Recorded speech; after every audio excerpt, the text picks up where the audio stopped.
Mas mabilis na paghahatid ng serbisyo ang hatid ng Department of Social Welfare and Development sa publiko bilang bahagi ng selebrasyon ng kanilang anibersaryo na pangungunahan ni Pangulo Ferdinand R. Marcos Jr. bukas.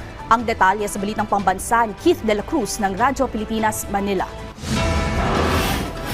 Alinsunod sa utos ni Pangulong Ferdinand R. Marcos Jr. na i-digitalize ang paghahatid ng mga serbisyo, binuo ng Department of Social Welfare and Development ang Harmonized Electronic License and Permit Systems o HELPS. Ibig sabihin, mapabibilis na ang registration and licensing process ng Social Welfare and Development Agencies o SWADA para makapagpatupad ng mga programa at serbisyo ng kagawaran. So mas mapapadali po yung aplikasyon ng mga SWADAs para sila ay makapag-operate, makakuha ng license accreditation para nga po makapag-operate as a SWADA.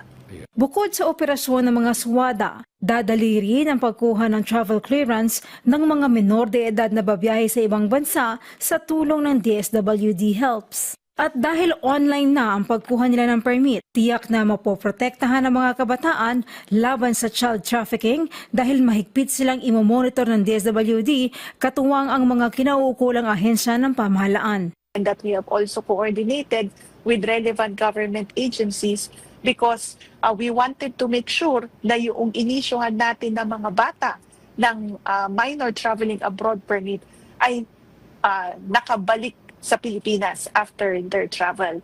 Ito ay upang matiyak na hindi po sila masasubject to cases of child trafficking.